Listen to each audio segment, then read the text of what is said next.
শাওয়াল চাঁদের প্রথম জুমা। আল্লাহ পাক আমাদের সকলকে যেন শোনার পরে বাস্তব জীবনে আমল করার তৌফিক যেন আল্লাহ দান করে। আমরা সকলে বলছি আল্লাহুম্মা আমিন। তো সম্মানিত উপস্থিতি, বলতে চাই খুতবার শুরুতে যে আয়াত আমি আপনাদের সামনে তেলাওয়াত করলাম, আমরা রাসূলের মুহাব্বত, রাসূলের ভালোবাসা, জান্নাত পাওয়ার জন্য, জাহান্নাম থেকে বাঁচার জন্য আমরা এই দুনিয়াতে যত মানুষ রয়েছে প্রত্যেকটা মানুষ হয়রান হয়ে যাচ্ছে যে কোন দিকে গেলে, কোন পথে চললে আমি জান্নাত পাবো, মুক্তি পাবো, নাজাত পাবো, কার আদর্শে চললে আমরা জান্নাতি হব। আমরা কিন্তু দৌড়াচ্ছি, বলেন দৌড়াচ্ছি কিনা? কোন রাস্তায় চললে আমি জান্নাত পাবো, আমরা দৌড়াচ্ছি, কিন্তু কোন রাস্তাটা সঠিক এই রাস্তাটা আমরা বাছাই করতে পারি না, যে এই রাস্তায় চললে আমার জীবনটা পরিবর্তন হবে, আমি জান্নাতি হব। এই রাস্তাটা আমরা পাচ্ছি না। এই রাস্তাটা আমরা পাবো, জান্নাত পাবো, জাহান্নাম থেকে বাঁচতে পাবো কেবলমাত্র শুধুমাত্র আসতে হবে আল্লাহ গুরুত্বপূর্ণ জবানে মহামূল্যবান বাণী। এই বাণীটি হলো আল কোরআন। সুবহানাল্লাহ। আল কোরআনের কাছে আসতে হবে, রাসূলের আদর্শের কাছে আসতে হবে। যদি আমরা আসতে পারি তাহলে অবশ্যই আমরা সঠিক পথটা পাবো। কে যে কোন পথে চলতে চায়, কে যে কোন দিকে যাচ্ছে, শুধু জান্নাত পাওয়ার জন্য, শান্তি পাওয়ার জন্য আজকে আমরা ঘুরে বেড়াচ্ছি।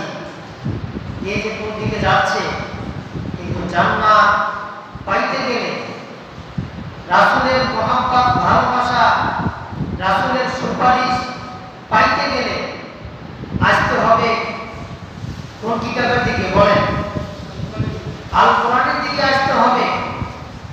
এর পাশাপাশি আসতে হবে রাসূলের আদর্শের দিকে, রাসূলের আদর্শ। তাহলে কিন্তু আমরা জান্নাত পাবো। আর এই দুইটা কিতাব পেতে গিয়ে আপনি যে দিকে যান না কেন, আপনি হয়রান হয়ে যাবেন, জান্নাত পাওয়া অসম্ভব হয়ে যাবে। তাহলে আবার বলতেছি, জান্নাত পাইতে গেলে কার কাছে আসতে হবে? আল্লাহ এবং রাসূলের কাছে আসতে হবে। তাহলে কিন্তু আমরা জান্নাত পাবো। এর বাইরে জান্নাত পাওয়া যাবে না। মিশকাত শরীফ প্রথম খণ্ড 776 নম্বর হাদিস। আল্লাহর নবী জনাবে মুহাম্মদ রাসূলুল্লাহ সাল্লাল্লাহু আলাইহি ওয়াসাল্লাম তিনি বলছেন যে তারাকতু ফীকুম আমরাইন লা তাদিল্লু মা তামাসসাকতুম বিহিমা, কিতাবুল্লাহ ওয়া সুন্নাতুর রাসূল। বলেন সুবহানাল্লাহ। আল্লাহর নবী বললেন বিদায় হজের ভাষণে, তারাকতু ফীকুম আমরাইন লা তাদিল্লু মা, আমার মৃত্যুর পরে দুইটা জিনিস রেখে যাচ্ছি। কয়টা জিনিস? দুইটা। আমি থাকবো না, কিন্তু এই দুইটা জিনিস থাকবে। সাহাবারা থাকবে না, তাবিঈরা থাকবে না, তাবিঈরা থাকবে না, আম্মাই মুস্তাশহিদিন তারা থাকবে না। কিন্তু যুগে যুগে যত সমস্ত ওয়ারাসাতুল আম্বিয়া, নবীওয়ালা কাজ যারা করবে তারা থাকবে। কিন্তু এদের মাঝে দুইটা জিনিস আমি ছেড়ে যাচ্ছি। একটা হলো কিতাবুল্লাহ, বলেন সুবহানাল্লাহ, আল্লাহর কিতাব। এক নম্বর কি?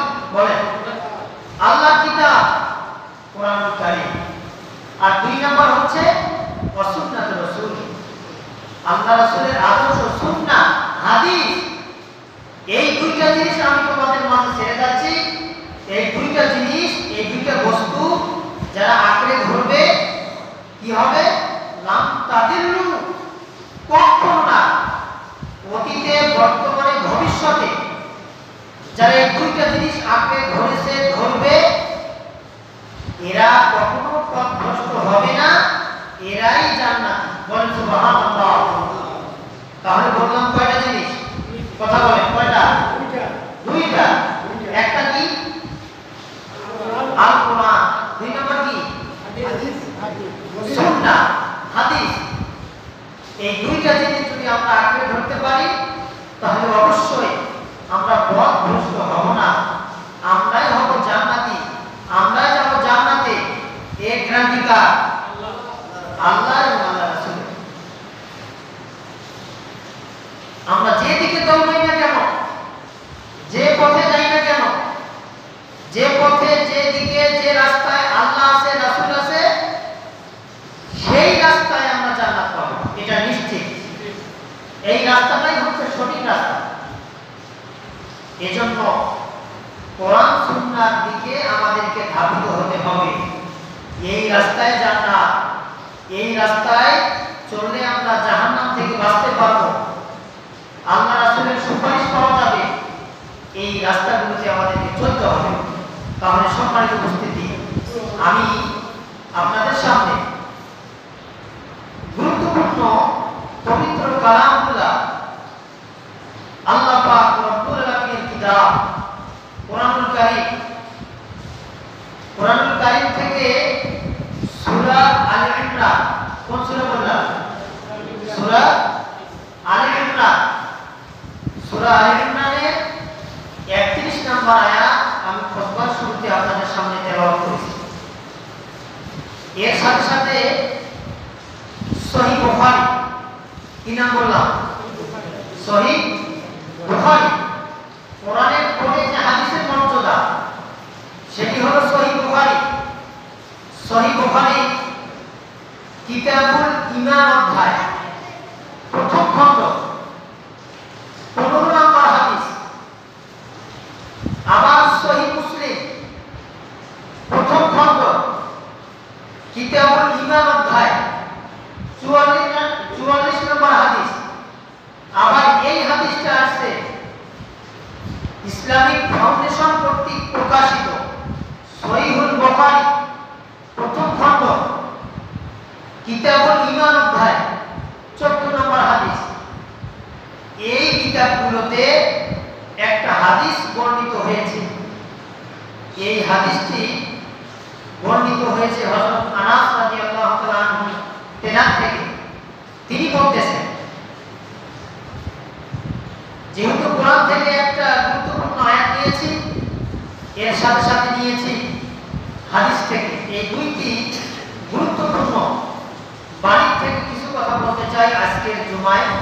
আল্লাহ পাক রব্বুল আলামিন আমাদেরকে শোনার পরে বাস্তব জীবনটা পরিবর্তন করে জান্নাতের পথে, রাসূলের পথে, যে পথে চললে আমরা বিনা হিসাবে জান্নাত পাবো, ওই পথে চলার নিয়তে যে আমি দুইটি গুরুত্বপূর্ণ বাণী তেলাওয়াত করেছি, আমলের নিয়তে আল্লাহ পাক রব্বুল আলামিন আমাদের সকলকে যেন কবুল করে, এর সাথে সাথে আমলিয়ার জীবন পরিবর্তন করার তৌফিক যেন আল্লাহ দান করেন। আমরা কবুলিয়তের উদ্দেশ্যে দোয়া করছি, আমরা সকলে বলছি আল্লাহুম্মা আমিন। আল্লাহ যেন কবুল করেন, বলেন আমিন। তাহলে সূরা আলে ইমরান, আল্লাহ পাক রব্বুল আলামিন এই আয়াতের ভিতরে তিনি বলতেছেন যে কুল, হে নবী আপনি বলুন। তাকে বলতেছে আল্লাহ, কাকে বলতেছে? কথা বলেন, কাকে? নবীকে।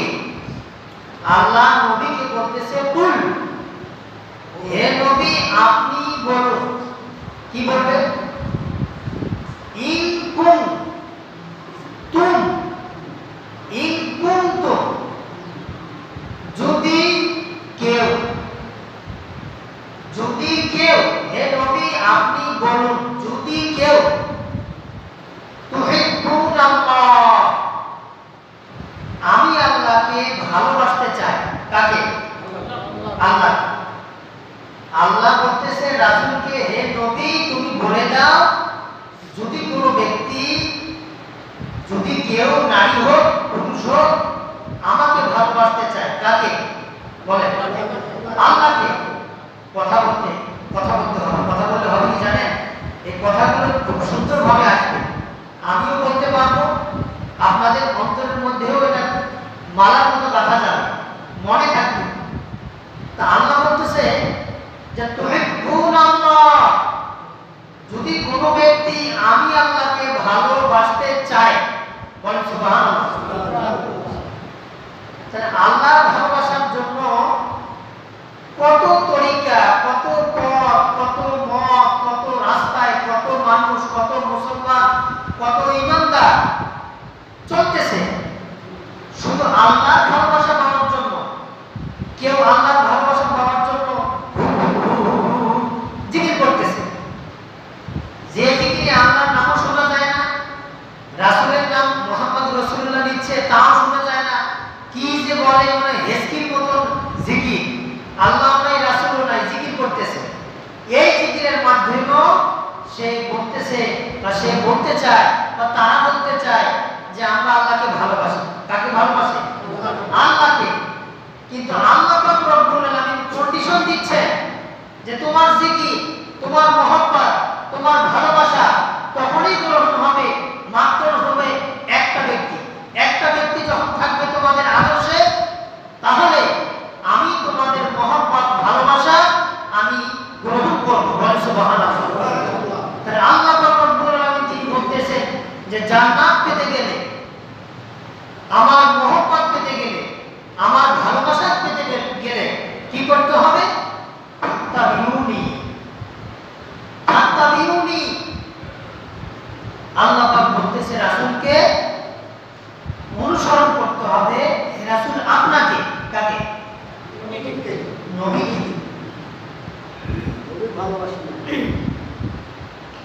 নবীর মহব্বত, নবীর ভালোবাসা, নবীর আদর্শ ছাড়া আল্লাহর ভালোবাসা পাওয়া সম্ভব নয়, যাবে না। এবং এখানে অনেক বক্তারা বক্তব্য দেয় এই আয়াত থেকে যে আল্লাহর ভালোবাসা পেতে গেলে রাসূলকে ভালোবাসতে হবে। এই অর্থ, এই ব্যাখ্যা ভুল ব্যাখ্যা। কারণ এখানে যদি আল্লাহ পাক রব্বুল আলামিন ব্যবহার করতে হুব্বুন, কুল ইন কুনতুম তুহিব্বুনাল্লাহ হুব্বুন, এই কথা যদি আল্লাহ বলতো, তখন এখান থেকে আসতো কি যে আমার ভালোবাসার আগে রাসূলকে ভালোবাসো, এই কথাটা আসতো। কিন্তু এখানে শব্দ আল্লাহ পাক রব্বুল আলামিন দেন না, এখানে দিয়েছে ফাত্তাবিউনি। তাবিউনি আমরা যখন কামিলে পড়তাম, এমএ কামিল তাফসীরে যখন আমরা পড়তাম, তখন আমরা গ্রামারে পড়ছিলাম যে ফাত্তাবিউনি, এটা তো বহুবচন। এই শব্দের ব্যাখ্যা হবে রাসূলকে দেখে দেখে চলা। বলেন সুবহানাল্লাহ। রাসূলকে দেখে দেখে চলা, কিভাবে রাসূল চলছে, কিভাবে খেয়েছে, কিভাবে রাস্তায় চলছে, চরিত্র কি, আদর্শ কি, প্রত্যেকটা বিষয়ে ফলো করার নাম হচ্ছে অনুসরণ করা। তা রাসূলের অনুসরণ বাদ দিয়া যদি কেউ শুধু ভালোবাসতে চায়, ওই ব্যক্তির ভালোবাসার কোনো প্রয়োজন নাই। আল্লাহ, কার প্রয়োজন নাই? আল্লাহর প্রয়োজন নাই। সে রাসূলকে শুধু ভালোবাসে কিন্তু অনুসরণ করে না। একটা ব্যক্তিকে প্রশ্ন করা হলো যে তুমি কার উম্মত? তখন সে বলতেছে আমি মুহাম্মদ সাল্লাল্লাহু আলাইহি ওয়াসাল্লামের উম্মত। তুমি কি তার অনুসরণ করো? তখন বলতেছে হ্যাঁ, অনুসরণ কেন করি না, যদিও মুখে দাড়ি নাই,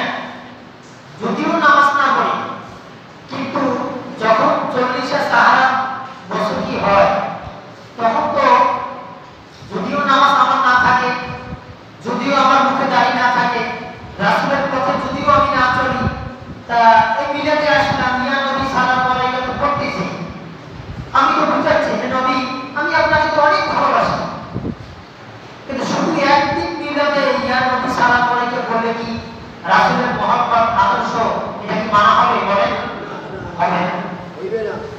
মিলাদ বললেই যদি, মিলাদের মাধ্যমে যদি রাসূলকে পাওয়া যায়, নামাজ নাই, রোজা নাই, দাড়ি নাই, টুপি নাই, আখলাক নাই, চরিত্র নাই, কিচ্ছু নাই, শুধু মিলাদ পড়লেই যদি রাসূলের মহব্বত ভালোবাসা পাওয়া যায় না, তাহলে পাঁচ ওয়াক্ত নামাজ ফরজ করার দরকার কি? কথা বলেন ঠিক কি না? আবার মায়ের প্রশ্ন করা হলো, এক সাহাবী প্রশ্ন করেছে, তাবরানী আওসাত হাদিসের একটা কিতাব, প্রথম খণ্ড কিতাবুল ঈমান অধ্যায় 432 নম্বর হাদিস। আল্লাহর নবীকে এক সাহাবী প্রশ্ন করল যে রাসূলের চরিত্র কেমন? মা আয়েশা জবাব দিল যে রাসূলের চরিত্র কেমন? তোমরা কি কোরআন পড়ো নাই? বল সুবহানাল্লাহ। কোরআনে যা আছে রাসূলের চরিত্রে তা আছে, বল সুবহানাল্লাহ। তুমি কোরআন পড়ো, রাসূলের চরিত্র কেমন তুমি বুঝতে পারবে। আর এই কোরআনের ব্যাখ্যা হলো হাদিস, বল সুবহানাল্লাহ। কোরআনের ব্যাখ্যা কি? হাদিস। হাদিস পড়বেন, কোরআন পড়বেন, বাস কমপ্লিট কোন অ্যাপ্লাই, কমপ্লিট, আর কোনো লাগবে না, কোন রশি আর কোন তরিকা আর কোন পদ্ধতিতে যাওয়া লাগবে না। আপনি কোরআনের কাছে আসেন, কোরআনের দলের কাছে আসেন, রাসূলের কাছে আসেন, আল্লাহর বান্দা রাসূল যেখানে, আল্লাহও সেখানে, জান্নাতও সেখানে, সঠিক পথও সেখানে, শয়তান নাই সেখানে, জাহান্নাম নাই সেখানে, বল সুবহানাল্লাহ। তাহলে আদর্শ মানতে হবে কার? রাসূলের। রাসূলের আদর্শ মানতে হবে, রাসূলের আদর্শের মধ্যেই আমাদের জন্য কল্যাণ। রাসূল নাই যেখানে, কল্যাণ নাই সেখানে। তারপর বলছে ফাত্তাবিউনি ইউহিব্বুকুমুল্লাহ। আল্লাহ বলতেছেন যখন আমার ভালোবাসা কেউ অর্জন করতে চায়, এর আগে রাসূলের অনুসরণ করতে হবে। রাসূলের অনুসরণ যখন সে করল, তারপরে ইউহিব্বুকুমুল্লাহ, আমি আল্লাহ তাকে ভালোবাসবো, বল সুবহানাল্লাহ। এই যে দুনিয়াতে আমরা আছি, একে অপরকে যদি ভালোবাসি, মহব্বত করি, তা দেখা যায় একটা ডায়েরি দিয়া ভালোবাসা প্রমাণ করি, করি কিনা বলেন? একটা ডায়েরি দেই, একটা গোলাপ ফুল দেই, তাকে বাড়িতে দাওয়াত দিয়ে খাওয়াই, কি কথা বলেন ঠিক কিনা? মনে করেন আমাকে আপনারা ভালোবাসেন, ভালোবাসার পরে দেখা যায় বিভিন্ন হাদিয়া আপনারা আমাকে দিতে পারেন, দিতে পারেন কিনা? তারা তো দিতে পারেন যে হুজুর আসেন, কারণ মূল মাধ্যম হলো মহব্বত, ভালোবাসা। আমাকে ভালোবেসেছেন, বিধায় দাওয়াত দিয়েছেন, বিভিন্ন হাদিয়া দিয়েছেন, এটা হলো ভালোবাসার পরিচয়। তা দুনিয়ার ভালোবাসা, দুনিয়ার মহব্বত, দুনিয়ার এই এত কিছু ভালোবাসার কারণে দেওয়া, ফুল দেওয়া, ডায়েরি দেওয়া, দাওয়াত খাওয়ানো, এত কিছু দেওয়া, আল্লাহ রাব্বুল আলামিন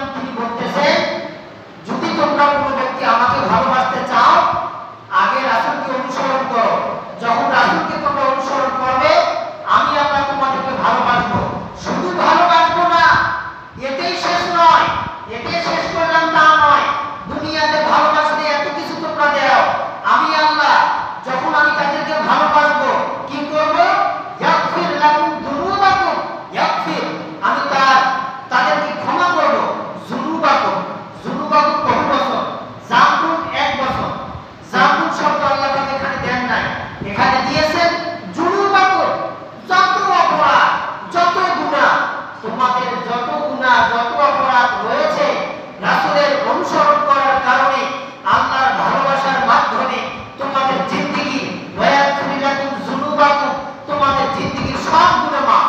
বলে সুবহানাল্লাহ। তাহলে একটা ব্যক্তি দেখেন এই দুনিয়াতে যে ওই ব্যক্তিটার আদর্শ গ্রহণ করলেই তার জিন্দেগীর গুনাহ মাফ হয়, একটা দেখান পাবেন? যদি আপনারা আমার আদর্শ গ্রহণ করেন আল্লাহ গুনাহ মাফ করবে, এই গ্যারান্টি কেউ দিতে পারবে কি বলেন? কেউ দিতে পারবে না। আমাদের মহব্বত, আমাদের ভালোবাসা এটা 50-50 হতেও পারে, নাও হতে পারে, খাটতে পারে, নাও খাটতে পারে। কিন্তু যখন আপনি আল্লাহ রাসূলকে ভালোবাসবেন, অনুসরণ করবেন, আল্লাহ যখন আপনাকে ভালোবাসবে, শুধু ভালোবাসবে তা নয়, জিন্দেগীর যত গুনাহ, যত অপরাধ, সব গুনাহ, সব অপরাধ অতীতে, বর্তমানে এবং এই দুই সময়ে জিন্দেগীর গুনাহ খাতা আল্লাহ মাফ করবে। বলেন সুবহানাল্লাহ। তাহলে অনুসরণ করতে হবে কার? কথা বলেন কার? নবী রাসূলের। রাসূলের অনুসরণ করা লাগবে কিনা? রাসূলের অনুসরণ করতে হবে। তাহলে আমাদের জন্য কল্যাণকর, আমাদের জন্য কল্যাণকর। তাহলে রাসূলের মহব্বত, ভালোবাসা ছাড়া বাঁচার কোনো উপায় থাকবে না। আজকে আপনি কোন দিকে যাচ্ছেন? আপনি কোন পথে চলতেছেন? কোন নেতার আদর্শ গ্রহণ করে আপনি জান্নাতে যাইতে চাচ্ছেন? আপনার ওই সিদ্ধান্ত ভুল, আপনার ভুল ফতোয়া, আপনার ভুল সিদ্ধান্ত, ওই সিদ্ধান্ত ভুল। আপনার সঠিক সিদ্ধান্ত হলো ওই পথে আসতে হবে, ওই পথে আসতে হবে যে পথে, যে পথে আল্লাহ এবং আল্লাহর রাসূল আছে, কোরআন আছে, হাদিস আছে, ওই পথে আসতে হবে। যেখানে আলেম ওলামা আছে ওই পথে আসতে হবে। ওই পথে আসলে পরে আল্লাহ আপনাকে জান্নাত দেবে, আপনার আমলনামাগুলো আল্লাহ কবুল করবে। বলেন সুবহানাল্লাহ। এই যে আমলনামা যে কবুল করবে তার দলিল কি? এখন যদি আপনারা আমাকে প্রশ্ন করেন যে হুজুর এই যে আমলনামা কবুল হবে এর দলিল কি? সূরা কাহাফ। কোন সূরা বললাম? সূরা কাহাফ শেষের দিকে 107 নম্বর আয়াত। কত নম্বর আয়াত? কথা বলেন কত?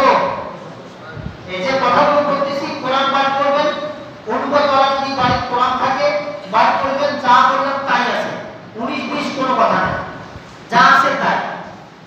কোরআনের বাইরে কোনো কথা বলি না, যা আছে কোরআন থেকেই কথা বলি। এই যেমন যে বক্তব্যগুলো দিলাম, এগুলো সব ইউটিউবে যাবে, ফেসবুকে যাবে। তা মনে করে যাহা কিছু আমি বলি সব ইউটিউবে আছে, আমার ইন্টারনেটে আছে, সার্চ করে পাওয়া যাবে। তো মাহমুদুল হাসান সাইদ দিয়ে সার্চ দিয়ে পাওয়া যায়। তা যাই হোক, সম্মানিত উপস্থিতি, বলতে চাচ্ছি যে কেবলমাত্র রাসূলের অনুসরণ, রাসূলের মহব্বত, ভালোবাসা ছাড়া আমরা জান্নাতে যাইতে পারবো না। এই যে রাসূলের অনুসরণ, আরেকটা দিক দিয়ে বলি আমি, এই যে আমরা 5 ওয়াক্ত সালাত করি, এই সালাতটা আমাদের উপরে নফল না সুন্নাত? বলেন কি? কি? ফরজ। বলতে এত দ্বিধাদ্বন্দ্ব তো কিসের? এই যে 5 ওয়াক্ত সালাত যে আমরা পড়তেছি এটা আমাদের উপরে ফরজ। যে কে ফরজ করছে? আল্লাহ ফরজ করছে। এই সালাতটা যদি আপনি পড়েন, এই সালাতটা যদি রাসূলের পদ্ধতিতে না হয় তাহলে সালাতটা কি হবে? বলেন হবে? হবে না। তাহলে কার পদ্ধতিতে সালাত করতে হবে? রাসূলের পদ্ধতিতে সালাত করতে হবে। তাহলে আপনার সালাতটা কবুল হবে। সহিহ বুখারী কি বললাম? সহিহ বুখারী নাম শোনা নাই কোনদিন? সহিহ বুখারী কিতাবুস সালাত অধ্যায় 736 নম্বর হাদিস। কত নম্বর? 736। এই হাদিসে আল্লাহর নবী জনাব মুহাম্মদ রাসূলুল্লাহ সাল্লাল্লাহু আলাইহি ওয়াসাল্লাম তিনি বলেছেন, কি বলছেন? আপনি যাহা কিছু করেন না কেন এই দুনিয়াতে, আল্লাহ পাক আমাদেরকে পাঠিয়েছেন, যাহা কিছু করি না কেন, যদি মডেল হিসাবে রাসূলকে অনুকরণ না করি, কোনো আমল আল্লাহ কবুল করবেন না।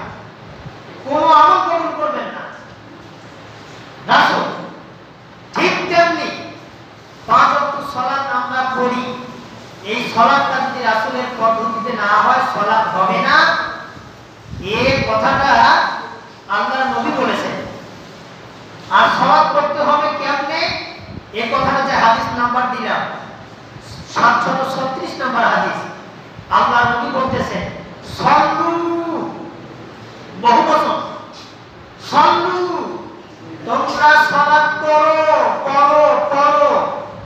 কে বলতেছে? নবী। আল্লাহর নবী বলতেছে যে সাল্লু, তোমরা সালাত করো, কামা, ওইভাবে ওইভাবে, কিভাবে? রাই রাই, তোমরা দেখতেছো দেখতেছো আমার দিকে, কামা রাআইতুমুনি উসাল্লি, যেভাবে তোমরা আমাকে সালাত করতে দেখতেছো, উসাল্লি, ওইভাবে তোমরা সালাত করো, তোমাদের সালাতগুলো কবুল হবে। বলে সুবহানাল্লাহ। তাহলে কার পদ্ধতিতে সালাত করতে হবে? রাসূলের পদ্ধতিতে সালাত করতে হবে। আর যদি এই আমলগুলো শুধু সালাত নয়, আপনি সালাত সহকারে যত আমল আছে আল্লাহ পাক রব্বুল আলামিনের প্রত্যেকটা আমল যদি আমরা করি রাসূলের পদ্ধতিতে, আল্লাহ আল্লাহ রাসূলের অনুকূলে, তাহলে আল্লাহ পাক রব্বুল আলামিন আমাদেরকে জান্নাতুল ফেরদাউস দান করবেন। বলেন সুবহানাল্লাহ। এর দলিল কই? সূরা কাহাফ 107 নম্বর আয়াত। কি বলছে আল্লাহ? সূরা কাহাফ আয়াত নম্বর কত? 107। এই আয়াতটা বলেছে ইন্নাল্লাযীনা আমানু, ইন্না, নিশ্চয়, লাযীনা, যে বা যারা, আমানু, ঈমান এনেছে, কার প্রতি? আল্লাহ।